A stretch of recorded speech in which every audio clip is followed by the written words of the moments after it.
Let me tell you about a story. Now we men are talk bound about their law enforcement, a right bunch of clowns. How they wear their badge like a plastic crown. How they stick into a story of which they are now bound. It's a rabbit hole they don't want you to go down. But over in Wisconsin, they're doubling down. Hello everybody, this is Eric Jose on Making a Murderer on YouTube. I cover the Stephen Avery and Brendan Dassey cases, but also as time passes I've been covering other cases such as the Staircase or OJ and many wrongful convictions of youth. I go over the documents, the photos, the videos, anything case related, so stay tuned because I have many more videos just like the one you're about to see.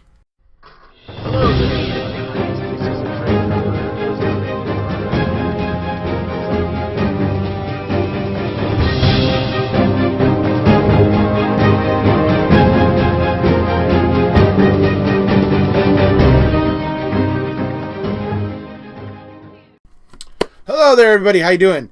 Here today to do a pretty quick video, but it's interesting to me. Somebody sent me a clip today of a call to dispatch by a guy named Leo R. And he actually reports Teresa coming to his door on the 4th of November and knocking on his door and asking if he knew where a house was in the area. He felt pretty sure that it was Teresa, and you know, he was saying, because I've been seeing her picture on the news and stuff, it really looked like her and all that sort of stuff, right? Now, is it possible that it's a dead-end lead? Yes, it's possible. That's absolutely possible. What's interesting to me, though, here, is Mark Wiegert basically just dismisses it. He just dismisses it without even consideration, really. And you'll hear in this call that I'm about to play, you'll hear when he's talking to the dispatcher, that he's basically kind of dismissing it, which is interesting to me. Can't recall seeing anything in Queso about them talking to Leo R. But I'm going to go ahead and take a closer look at that. But I still think this call is interesting because Wiegert seems completely uninterested in this. And for me, I'm afraid I don't understand how Wiegert can be that uninterested when I know that there was something funky going on with Teresa's cell phone and voicemails were getting deleted and things like that after the 31st, after the 1st even. So that activity in itself makes me wonder, you know. And then you have this guy who claims that Teresa came and knocked on his door asking for directions to a house in the area he lived. Now, like I said, is it possible it's a dead-end lead? Yes, but should Wiegert have been so dismissive of it? That's kind of my other question. So I'll go ahead and play the clip for you now, and we'll come on back. Sheriff's Department.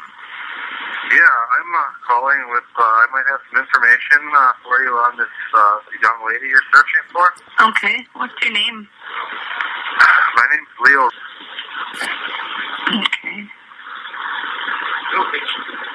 And your phone number, Leo? Phone number is 755. Where's that out of 755? It's the Michigan phone number. I live in the Larrabee area. Okay. And what type of information is it? Well, last night when I was watching TV at around 11:30 or so, somebody knocked on my door, and they were looking for a home in my area here. Okay. And I think it was her. I seen her picture on the internet. My wife just got it up for me, and it's a good possibility. I think that was who was at my door last night. Okay. What I'll do is I'm going to have an investigator that's working this give you a call, okay? Okay. And that's a 920 area code, right? 755? Yep. Okay. Thanks for the information, Leo, and an investigator will be calling you. Okay. Okay? Sure, bye. Thank you.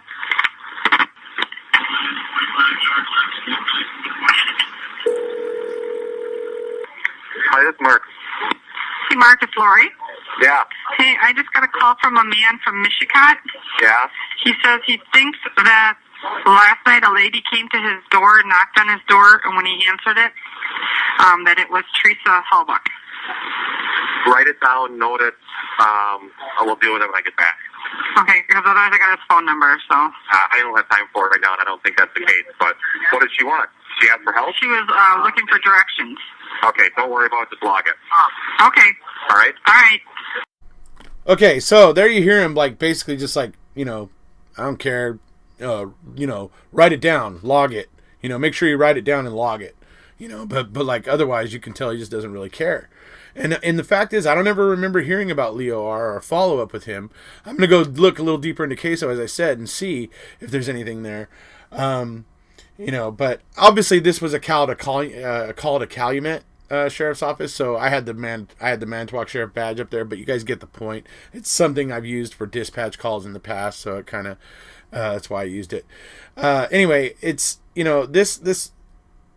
him, he just seems so uninterested, doesn't care. And like I said, I'm going to be going looking. But I really don't remember a Leo R being talked to in Queso. But maybe it's there. Maybe I just, missed it the first, 100 times around. But anyway, it's possible. There's a lot of pages there, and there's a lot of information to absorb. So maybe if it was a little snippet somewhere on one page, I might have missed it. So I'm going to go ahead and take a closer look. But I really don't. I don't think there is an interview with this guy, and I think there should have been. If there wasn't. So I don't know. This is interesting stuff. Like I said, could be this guy didn't see Teresa really. Maybe it's possible that some other girl that looked remarkably like Teresa came to his door asking for directions. I suppose it's possible. But whatever the case is I sure would have liked to have known more about Leo R. and what he thought he saw. So I'll definitely be looking for any follow-up with him. But like I said, I don't think there is any. So anyways, that's about it for this one, folks. I'm getting ready now to go to do another video that I'm going to upload for everybody for tomorrow. Because I just got done watching the Ted Bundy tapes, and I got some interesting thoughts about it. Or at least they're interesting. I think they're interesting. Anyways, so I have some things that I noticed about it and wanted to go ahead and talk about. So I'm gonna be doing that next. So if you haven't already, please hit subscribe. And here comes Stacy. My name's Stacy Seabrook, and I approve Eric Jose on Making a Murderer to be able to use my songs on his channel. Thank you.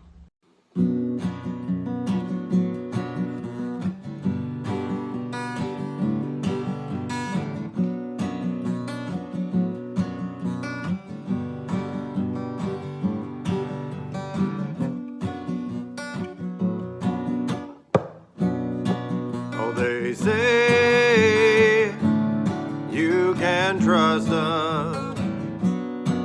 Oh, but they use a badge for an illusion of justice.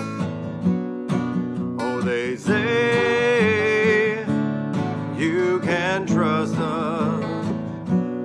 Oh, but they use the flag for an illusion of justice.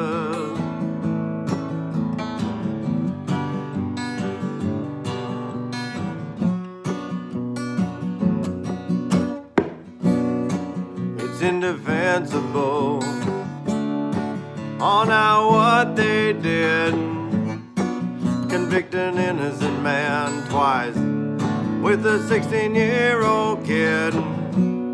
Yes, we can turn away, pretending all the pieces fit. Oh, but if we turn away, we let them get away with it. Say you can trust us. Oh, but they use the badge for an illusion of justice. Oh, they say you can trust us. Oh, but they use the flag for an illusion of justice. Of justice.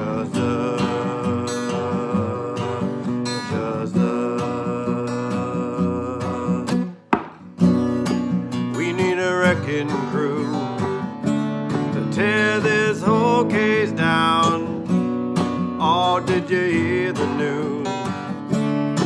there's a new sheriff in town. Not the need touching one, not the one supported by them clowns. Oh, the superhero one. She's gonna tear that house of cards down. Oh, they say you can trust her.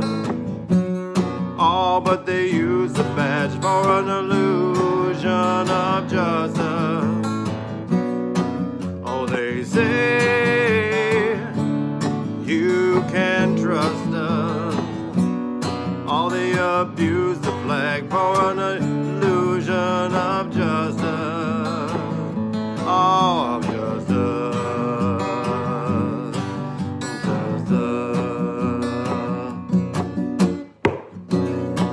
We need a wrecking crew to tear this whole thing down.